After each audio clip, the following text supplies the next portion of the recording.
우리가 예수님이 그리스도라는 사실, 즉 기름 부음 받은 자, 히브리어로는 메시아라는 사실을 생각하면서 그 그리스도의 삼중직에 대해서 하나씩 보고 있습니다. 지난 2주에 걸쳐서 예수님의 선지자 직분, 그리고 제사장 직분에 대해서 봤고요.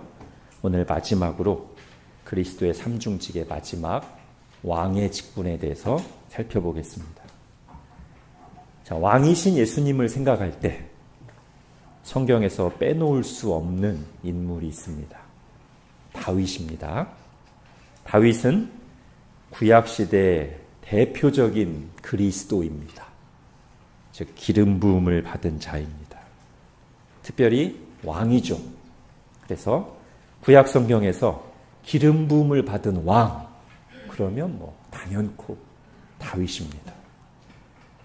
그러므로 다윗은 왕이신 예수 그리스도에 대한 모형이고 예표입니다. 다윗이 하나님을 위해서 성전을 지어드리고 싶다는 소원을 아뢰었을 때 하나님은 그의 소원 그대로 들어주시는 대신, 즉 그 기도를 그대로 들어주지 않으셨어요. 우리가 기도할 때도 그러실 수 있죠. 대신에 다윗에게 놀라운 약속의 말씀을 주셨습니다.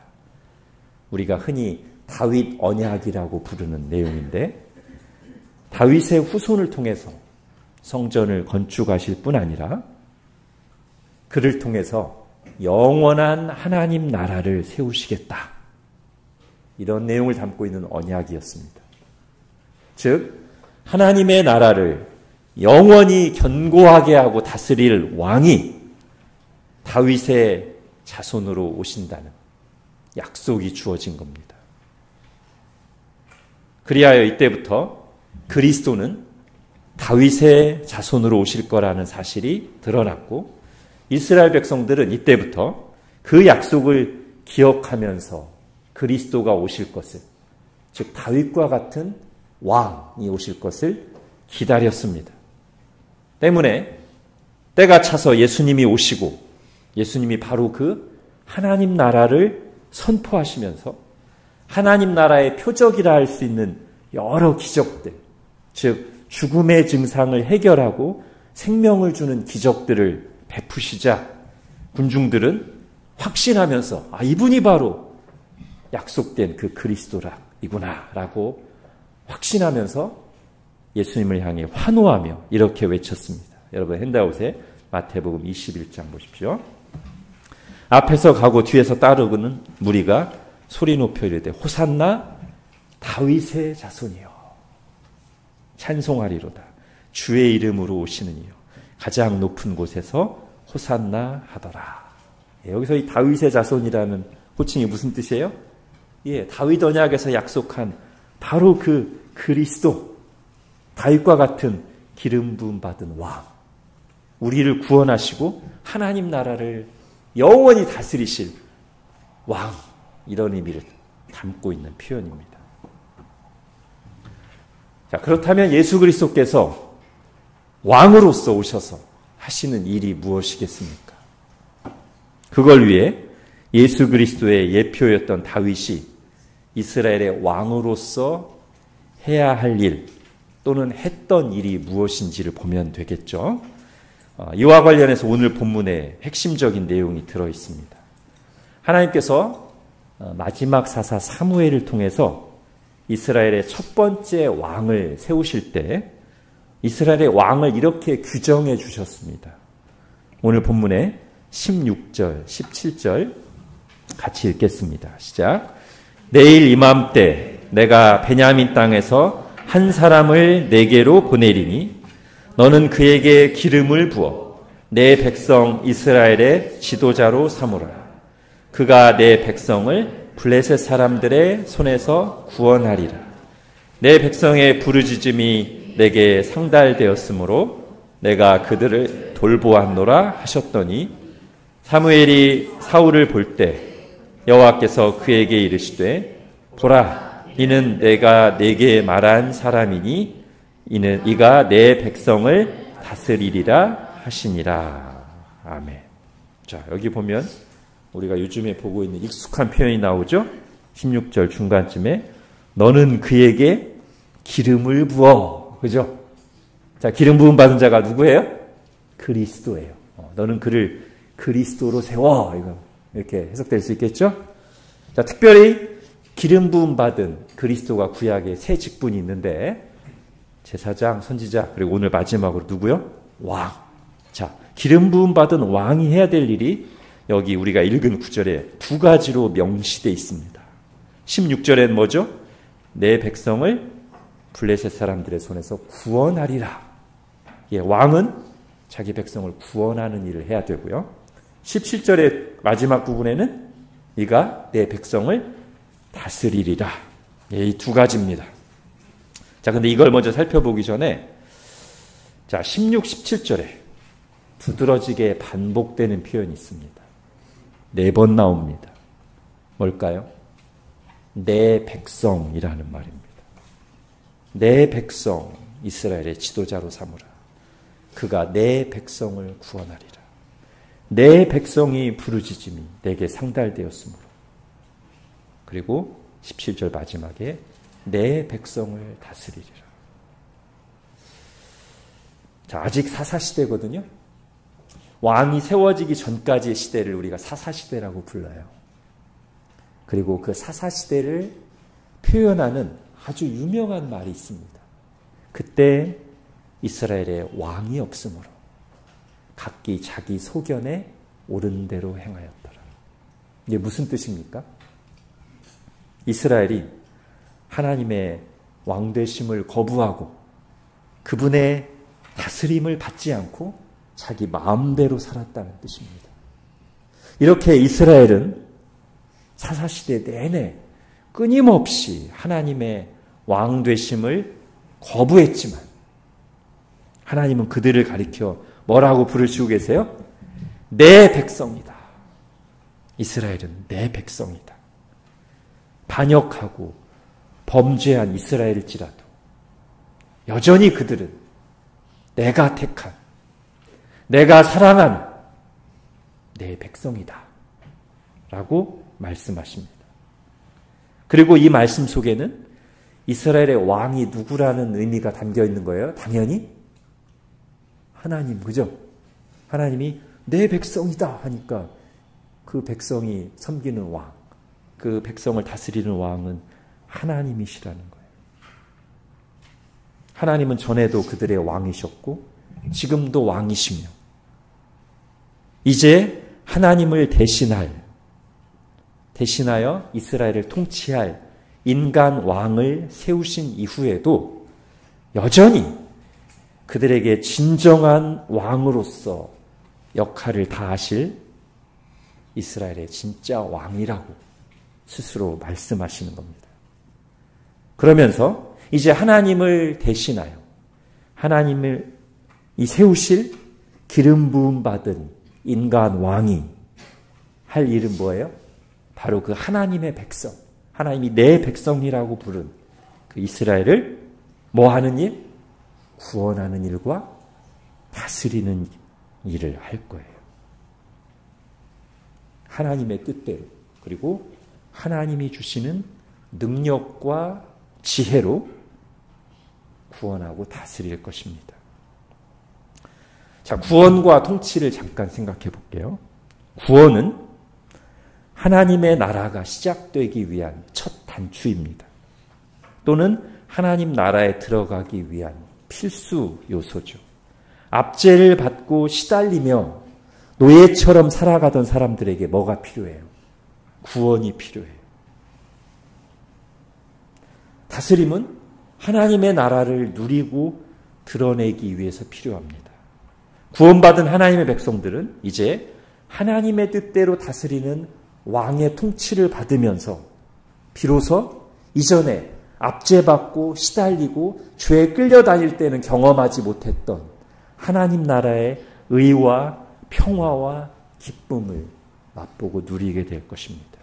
그리고 그렇게 하나님의 통치를 받으며 살아가는 모습, 그리고 그 하나님 나라의 의와 평화와 기쁨을 맛보고 누리는 모습을 통해서 주변 나라들, 주변 사람들에게 하나님의 나라를 가시적으로 드러내고 보여주게 될 것입니다. 하나님께서 당신의 백성에게 주시려는 왕, 기름 부음 받은 왕은 바로 그런 역할을 수행할 왕이에요. 하나님의 능력으로 압제당하는, 시달리고 있는, 노예로 살고 있는, 그래서 두려워 떨고 있는 자기 백성들을 구원해서 하나님 나라에 들어오게 하고, 그리고 또한 하나님의 백성들을 하나님이 주시는 지혜로, 하나님의 뜻대로 다스려서 하나님 나라다움을 드러내게 하고 누리게 하는 왕이라는 거죠. 자, 이 말씀은, 지금 우리가 읽은 이 말씀은 15절에 나오듯이 이스라엘의 첫 번째 왕인 사울을 왕으로 세우시면서 하나님이 사무엘에게 주신 말씀이지만, 우리가 잘 알고 있듯이 사울 왕은 이런 왕으로서의 부르심을 제대로 수행하지 못했습니다. 이스라엘의 첫 번째 왕이었던 사울 왕은 하나님의 뜻에 맞는 왕이 아니라 오히려 세상 왕들과 똑같이 돼서 결국 하나님께 버림받고 자기 자신도 비참한 결말을 맞았어요. 그리고 그가 다스릴 때 이스라엘은 전혀 하나님 나라답지 못했습니다. 그의 뒤를 이어서 왕이 된 게 다윗인데, 다윗은 하나님 마음에 맞는 왕이었고, 지금 여기 나온 대로 블레셋의 손에서 하나님의 백성 이스라엘을 구원해냈으며 하나님의 마음에 합한 자가 되어 하나님의 뜻대로 이스라엘을 통치했습니다. 그래서 그는 오고 오는 모든 이스라엘 왕들의 좋은 모델, 표본이 되었습니다. 그리고 하나님께서는 다윗이 이렇게 하나님의 뜻에 맞는 이스라엘의 왕으로서 정점에 이르렀을 때 다윗 언약을 주시면서 너는 잠깐 임시로 부분적으로 보여주는 모형에 불과했고, 이제 다윗의 후손을 통해서 이 통치를, 이 구원과 다스림을 온전하게 수행할 진정한 그리스도가 올 것이다 라고 말씀하신 거예요. 그리하여 하나님께서 이스라엘 왕을 세우시면서 규정하신 이 왕의 직무, 즉 다윗이 예표로서 어느 정도 보여주었던 하나님 백성을 다스리는 왕의 직무를 온전히 이루시고 성취하신 분은 누구라는 겁니까? 예수 그리스도라는 거예요. 다윗이 예표로서 이스라엘을 외부의 적으로부터, 블레셋으로부터 구원해서 평안을 주었다면 예수님께서는 그보다 더 본질적인 데서 우리를 구원하시죠. 뭐죠? 외부의 적, 로마 제국으로부터의 구원이 아니라 마태복음 1장 21절에 보면 그의 이름을 예수하라. 이는 그가 자기 백성을 어디에서? 그들의 죄에서 구원할 것입니다. 죄에서 구원받을 때 진정한 평화가 옵니다. 왜? 하나님과 화목하게 되니까요. 그죠? 또한 다윗이 하나님의 뜻대로 이스라엘 백성을 다스리는 일을 그의 평생 40년 동안 임시로 그리고 불완전하게 수행했다면 예수님은 진정한 왕으로서 영원히 그리고 온전하게 수행하십니다. 이것이 기름 부음 받은 왕으로서 예수님이 우리를 위해서 하시는 일입니다. 그렇다면 우리가 예수님을 왕이라고 고백하는 것, 제 실천적 의미를 좀 더 생각해 보겠습니다. 우리 왕이신 예수님이 어떻게 통치하시는가를 우리가 알아야 됩니다. 즉, 왕이신 예수님의 통치의 목적과 방향을 우리가 알아야 돼요. 요즘의 정치적인 용어로 한다면 예수님의 국정 철학을 알아야 됩니다.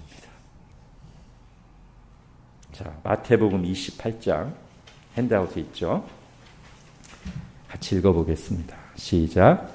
예수께서 나와 말씀하여 이르시되 하늘과 땅의 모든 권세를 내게 주셨으니 그러므로 너희는 가서 모든 민족을 제자로 삼아 아버지와 아들과 성령의 이름으로 세례를 베풀고 내가 너희에게 분부한 모든 것을 가르쳐 지키게 하라. 볼지어다 내가 세상 끝날까지 너희와 항상 함께 있으리라 하시니라. 아멘. 이 말씀의 앞부분 18절을 보세요. 하늘과 땅의 모든 권세를 내게 주셨습니다. 자, 지금 우리를 위해서 십자가에서 죽으시고 부활하신 후에 승천하시면서 하신 말씀인데, 자, 하늘과 땅을 다스릴 권세가 내게 주어졌다. 즉, 지금 이 말씀은 예수님의 왕 취임사와 같은 말씀이에요. 그리고 이어지는 19, 20절에 이제 예수님이 왕으로서 어떻게 이후 역사를 이끌어 가실 것인가에 대한 그 예수님의 통치의 목적과 방향의 큰 틀이 이 말씀 속에 담겨 있단 말이에요. 뭡니까? 오랫동안 예언되었고 이제 당신의 십자가와 부활을 통해 성취된 이 구원을 모든 민족에게 전파되게 하시면서 하나님 나라를 완성해 가신다는 거예요. 만민 구원과 하나님 나라 완성입니다. 이것이 우리의 왕이신 예수님의 통치 목적과 방향이에요. 이렇게 역사의 큰 줄기를 이끌어 가신다는 거예요. 그렇다면 그분의 백성인 우리 각 사람의 인생도 당연히 이 목적과 이 방향과 연결되어 있겠죠? 우리 왕께서 이 방향으로 역사를 섭리하시고 교회를 다스리시며 당신의 백성 한 명 한 명을 이끌어 가실 테니 말입니다. 그러므로 우리가 그의 백성이고 그분의 통치를 받고 있다면 우리 왕의 국정 철학을 잘 알고, 아, 지금 우리 왕께서 이렇게 다스려 가시는구나, 마음에 새기고 있어야 돼요. 왕과 따로 놀면 안 돼요. 왕은 이쪽 방향으로 통치하시고 계속 역사를 이끌어 가시는데 우리는 계속 이쪽 방향으로 왕의 국정 철학을 하나 마음에 담지 않고 딴 생각만 하고 따르게 가면은 주님하고 어긋날 수밖에 없는 거예요. 우리 삶의 해석도 잘 안 돼요. 더 나아가 마음에 새길 뿐만 아니라 사실은 우리 왕의 목적과 방향이 우리 인생의 목적과 방향이 된다면 제일 좋겠죠. 그럼 우리도 다윗과 같이 어떤 사람이 되는 거예요? 하나님 마음에 합한 사람, 하나님 마음에 맞는 사람이 되는 거예요. 또는 에녹과 같이 하나님과 동행하는 사람이 되는 거예요. 그죠? 동행은 뭡니까? 같은 방향으로 가는 거잖아요. 우리 주님의 큰 목적과 방향이 이쪽으로 쭉 가시는 거예요. 우리가 만약에 그걸 딱 알아가지고, 아, 주님 이쪽으로 가시는구나, 나도 내 인생의 목적과 방향을 이쪽으로 정하고 가야지 하고 가면 에녹처럼 하나님과 동행하는 사람이 되는 겁니다.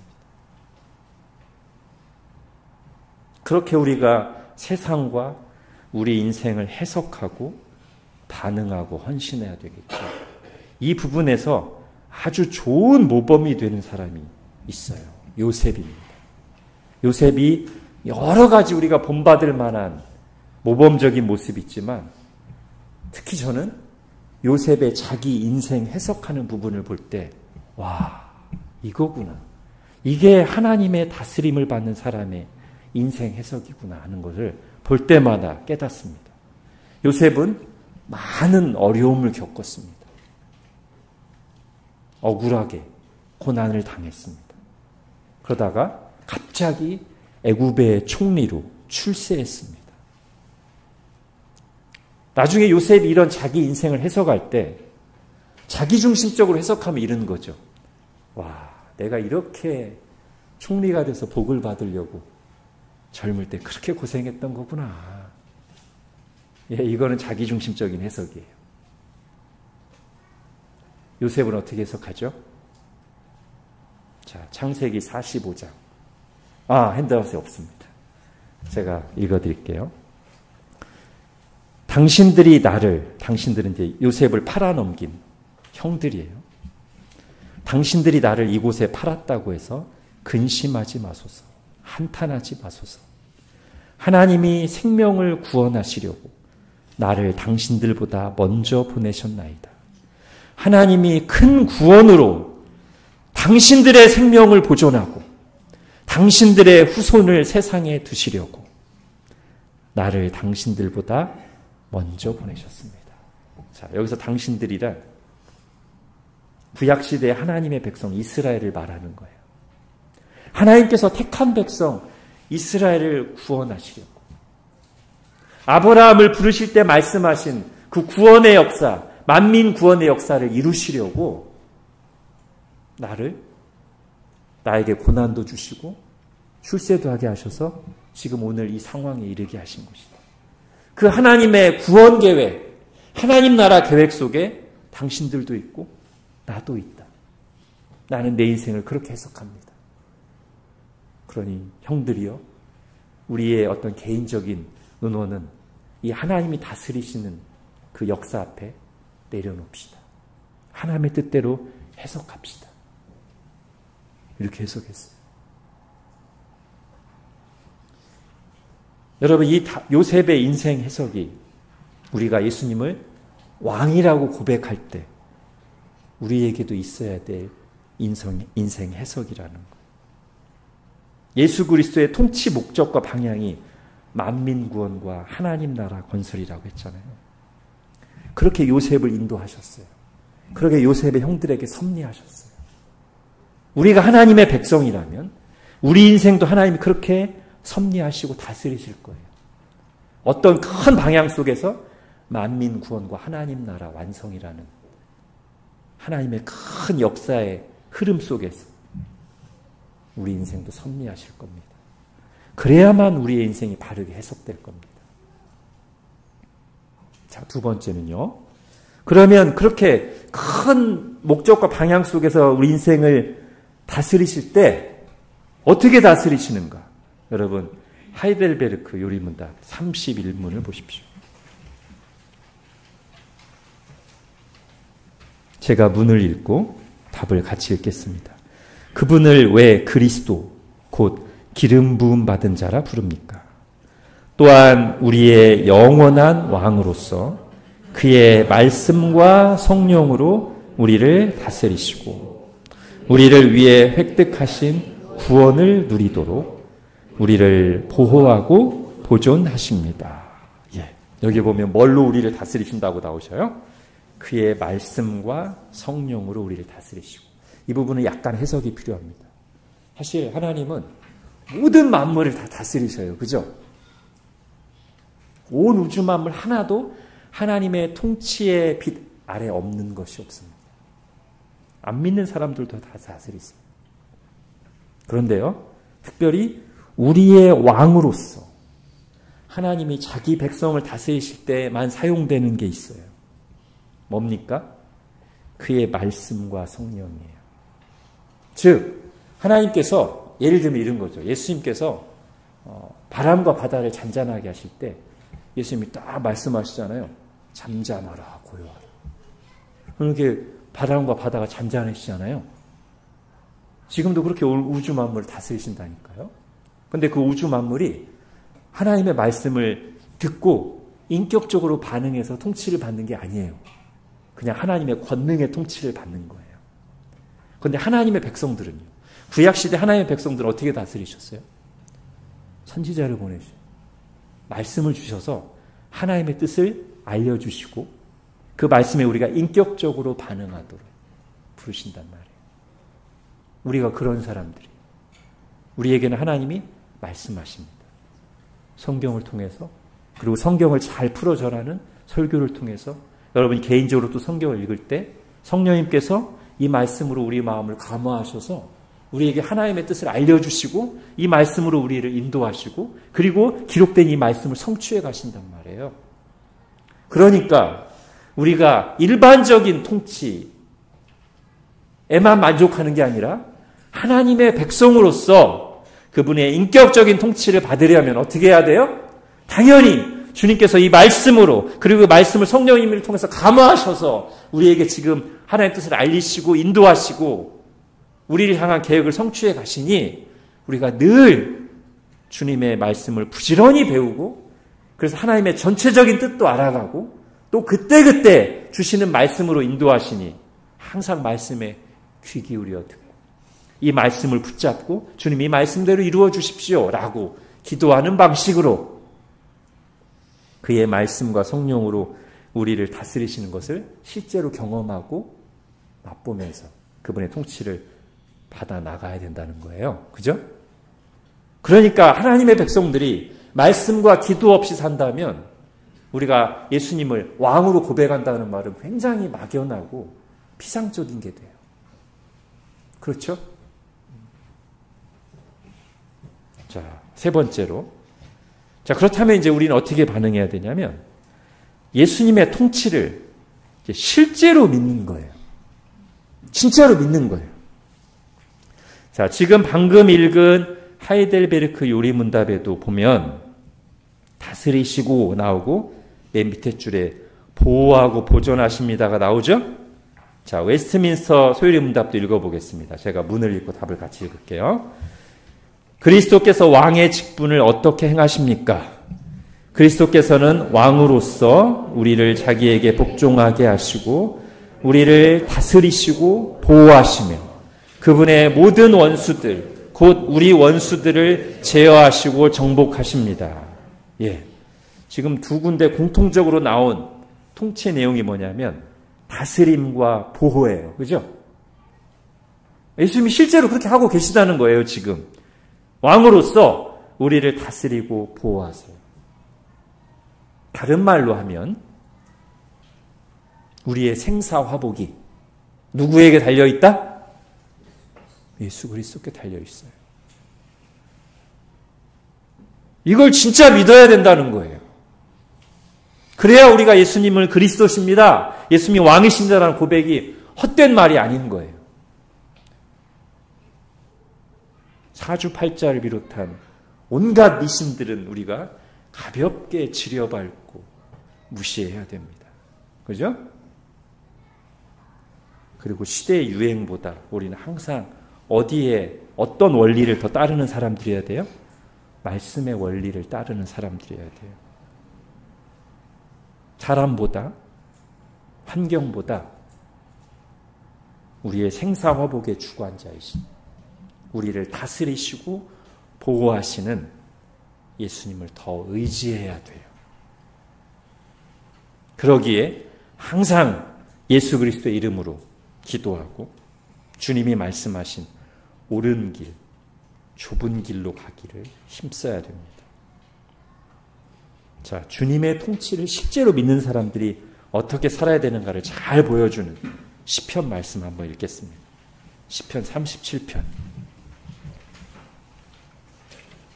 같이 읽겠습니다. 이렇게 해야 우리가 예수님을 왕으로 믿는 거예요. 시작. 여호와를 의뢰하고 선을 행하라. 땅에 머무는 동안 그의 성실을 먹을거리로 삼을지어다. 또 여호와를 기뻐하라. 그가 내 마음의 소원을 내게 이루어 주시리로다. 내 길을 여호와께 맡기라. 그를 의지하면 그가 이루시고 내 의를 빛같이 나타내시며 내 공의를 정오의 빛같이 하시리로다. 아멘. 이게 예수님을 믿는 자의 고백이에요. 왕으로 그분의 통치를 실제로 믿는 자의 고백이에요. 자, 좀 더 구체적인 적용점으로 이렇게 우리의 생사화복이 주님께 달려있다고 믿는다면 내 손으로 보복하지 않고 우리 주님의 갚아주심을 맡기는 거예요. 자, 로마서 12장도 같이 읽겠습니다. 시작. 아무에게도 악을 악으로 갚지 말고 모든 사람 앞에서 선한 일을 도모하라. 내 사랑하는 자들아, 너희가 친히 원수를 갚지 말고 하나님의 진노하심에 맡기라. 기록되었을 때 원수 갚는 것이 내게 있으니 내가 갚으리라고 주께서 말씀하시니라. 내 원수가 줄이거든 먹이고 목마르거든 마시게 하라. 그리함으로 내가 숯불을 그 머리에 쌓아 놓으리라. 악에게 지지 말고 선으로 악을 이기라. 아멘. 자, 마지막으로 하나만 더 보겠습니다. 자, 이 마지막에 살펴볼 내용은 오늘 우리가 살아가는 시대에서는 그냥 가만히 있으면 아예 그냥 생각조차 안 나는 내용이에요. 근데 우리가 이 시대에만 국한된 사람이 아니라 예수님을 왕으로 고백한다면 빼놓을 수 없는 내용입니다. 여러분, 왕이 있다는 것은 우리에게 충성의 대상이 있고 영광 돌릴 대상이 있다는 뜻입니다. 내가 왕일 때는 그게 필요 없어요. 오늘 시대가 그러죠? 다 그냥 모두가 자기가 왕이 돼서 살아가는 시대예요. 다 갑이에요. 그냥. 그래서 오늘 시대는 사사시대와 같아요. 다시 한번 우리 사사기 21장 읽어보겠습니다. 시작. 그때 이스라엘에 왕이 없으므로 사람이 각기 자기 소견에 옳은 대로 행하였더라. 예. 성경은 이게 굉장히 심각한 문제라고 지적하는데 오늘날 우리는 이게 너무 당연해. 그죠? 아니, 그럼 각자 자기 소견에 옳은 대로 사는 거지 뭐. 그잖아요. 그죠? 근데 성경은 이게 바로 무너진 상태다. 이게 바로 하나님 나라의 상실한 모습이다 라고 말하고 있어요. 성경 사사기는 그때 바로 이렇게 이스라엘에 왕이 없을 때 하나님을 왕으로 인정하지 않고 그분의 통치를 받지 않고 그분의 말씀에 매이지 않고 각자 자기 소견에 오른 대로 그 시대의 유행에 따라 살 때 이스라엘의 상황이 영적으로나 사회적으로나 얼마나 참혹했는지를 우리에게 보여주고 있잖아요. 그리고 이렇게 되도록, 즉 하나님의 왕되심을 거부하고 각자가 하나님처럼 왕이 되어 살라고 부추기는 게 누굽니까? 사탄이잖아요. 에덴 동산에서부터. 네가 선악과 먹으면 네가 하나님처럼 돼. 오늘 표현으로 하면 네가 왕이 돼. 그래서 비극이 왔습니다. 이 부분을 우리가 늘 생각해야 됩니다. 우리는 스스로 존재하는 게 아닙니다. 우리에게는 창조주가 계십니다. 우리의 가진 모든 것은 우리 자신을 포함해서 하나님으로부터 왔습니다. 하나님이 주신 겁니다. 그리고 그 하나님이 바로 온 세상을 다스리시는 왕이시며 나의 왕이십니다. 그러므로 인간의 첫째 되는 목적은 우리가 오래 보고 있는 이 웨스트민스터 소유리 문답 1문에서 잘 말해주고 있듯이 하나님을 영화롭게 하고 그분을 영원토록 즐거워하는 것입니다. 그것이 마땅할 뿐 아니라 인간을 정말 의미 있게도 하고 행복하게 하는 길이 그것입니다. 그런데 사탄이 인간을 부추겨서 마치 우리가 스스로 존재하는 것 마냥 하나님 없이도 얼마든지 잘 살 수 있는 것 마냥 하나님께 받은 것이 아무것도 없는 것 마냥 나 자신만을 위해서 사는 것이 행복의 길인 것 마냥 속이고 충동질한단 말이에요. 지금 나 혼자 산다 시대가 그렇게 행복합니까? 그 결과 나도 행복하지 못하고 사람들과도 갈등하게 되며 결국 하나님과의 관계가 깨지고 맙니다. 마치 나무에서 떨어져 나온 가지가 스스로 사는 것처럼 떨어져 나오면 바람에 부는 대로 유행에 따라 나뒹굴다가 마지막에는 땔감으로 바싹 말라서 던져지는 것처럼 인간도 자기의 근원이신 하나님부터 떨어져 나오면 삶의 진정한 목적을 상실한 채 시대의 유행과 문화의 바람을 따라 정처 없이 떠돌며 살다가 바싹 말라서 내가 왜 사는지도 모른 채 진정한 만족도 모른 채 그렇게 살다가 하나님 앞에서 인생 결산할 때 후회하고 심판을 받게 된단 말이죠. 반면 하나님을 영화롭게 하고 즐거워하는 본래의 목적대로 살아가는 인생은 내가 누군지를 압니다. 나무에 붙어있는 가지가 나무로부터 생명의 진액을 공급받듯이 때가 되면 그 나무로서의 합당한 열매를 맺듯이 그렇게 진정한 삶의 목적과 의미를 알고 살다가 하나님께 칭찬을 받습니다. 어떤 칭찬입니까? 마태복음 25장 같이 읽겠습니다. 시작. 그 주인이 이르되 잘하였도다. 착하고 충성된 종아. 내가 적은 일에 충성하였음에 내가 많은 것을 내게 맡기리니 내 주인의 즐거움에 참여할지어다. 아멘. 여기에 예수 그리스도를 왕으로 고백하는 이들이 추구해야 할 삶의 목적과 자세가 나옵니다. 뭐예요? 충성이에요. 충성. 나의 왕께, 나를 부르신 분께, 나를 존재하게 하신 분께, 나를 사랑하시고 나에게 맡기신 분께 충성하는 거예요. 그리고 나의 승리와 성취에 대해서 왕께 영광을 돌리는 거예요.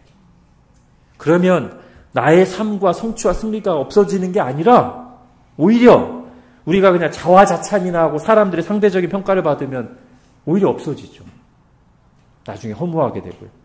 그러나 내가 하나님께 충성하고 나의 성취와 승리에 대해서 하나님께 영광을 돌리게 되면 나의 인생 자체가, 내가 성취한 그 모든 것들이 더 의미 있게 되고 영원한 가치를 지니게 되며, 그래야 우리 자신에게도 혼자 자화자찬하는 거와는 비교도 안 되는 더 깊은 의미와 기쁨과 만족을 준다는 거예요. 생각해 보세요. 나 혼자 성취하고 혼자 좋아하는 거하고 나를 창조하신 영원하신 하나님이 잘하였도다. 착하고 충성된 종아. 내가 많은 것을 내게 맡기리니 나의 즐거움에 참여하거라고 부르시는 거랑 어떤 게 더 큽니까? 비교가 안 되죠. 오랜만에 삼국지를 예를 들겠습니다. 여러분, 삼국지에서 주군을 위해서 견마지로를, 말과 소의 노고를 아끼지 않고 충성했던 장수들을 볼 때 여러분, 우리에게 느껴지는 어떤 희열과 고향감이 있죠. 유비의 아들을 지키기 위해 상산벌에서 100만 대군 사이를 홀로 종횡무진하며 내달았던 조자룡을 볼 때, 이미 권력을 잡고 있는 조조의 끈질긴 회유와 구애에도 불구하고 아무것도 가진 것 없이 떠도는 죽은 유비에게 돌아가기 위해 금은보화와 미녀와 출세를 마다하고 천리가 넘는 땅을 홀로 지나는 관우를 볼 때, 그리고 주군에게서 받은 은혜에 보답하기 위해 평생 자기 몸을 아끼지 않고 모든 지혜와 수고를 다해 주군의 유지를 받들려고 헌신했던 제갈공명에게서 우리는 그저 자기만 잘 먹고 잘 살기 위해 저렴하게 살았던 사람들에게서 느낄 수 없는 숭고함을 발견하고 진정한 인간미와 감동을 느끼지 않습니까? 비록 진정한 왕이신 하나님께 바쳐져야 했을 그러한 절대적인 충성이 인간에게 바쳐졌다는 방향이 잘못된 아쉬움이 있기는 하나, 그들은 우리에게 진정한 왕을 향한 충성과 헌신이 자기만을 위해 사는 것보다 훨씬 더 인간답고 가치 있고 깊은 만족을 준다는 것을 어느 정도 보여주는 증인들이라고 할 수 있습니다. 한낱 조금 뛰어난 인물에 불과했던 유비에게 드린 헌신도 후세 사람들이 볼 때 아름다움과 감동을 준다면, 우리의 창조주, 우리의 구원자, 영원한 하나님이 향해서 이런 충성을 바치는 삶이 어찌 아름답지 않으리요. 이제 마무리하겠습니다. 우리에게 왕이 있습니다. 우리를 구원하시고 다스리시며 보호하시는 왕. 우리가 다른 누구보다 무엇보다 절대적으로 의지할 대상이자 충성할 대상이요, 영광 돌릴 왕, 하나님 나라의 왕 예수 그리스도가 우리에게 있습니다. 인간 왕들처럼 여러 가지 오류를 가지고 잠깐 있다가 사라지면 우리 삶의 일부에만 관여하는 불완전한 왕이 아니라 눈에 보이는 세계와 보이지 않는 모든 세계를 다스리시며 우리의 몸과 영혼을 다스리시고 전에도 계셨고 이제도 계시며 장차 오셔서 영원히 다스리실 왕의 왕 예수 그리스도가 계십니다. 우리는 그분의 백성, 곧 영원한 하나님 나라의 백성입니다. 이것이 우리가 예수님을 그리스도라고 고백할 때 반드시 그 속에 들어있어야 될 내용, 우리의 신앙 고백의 핵심 내용입니다. 기도하겠습니다.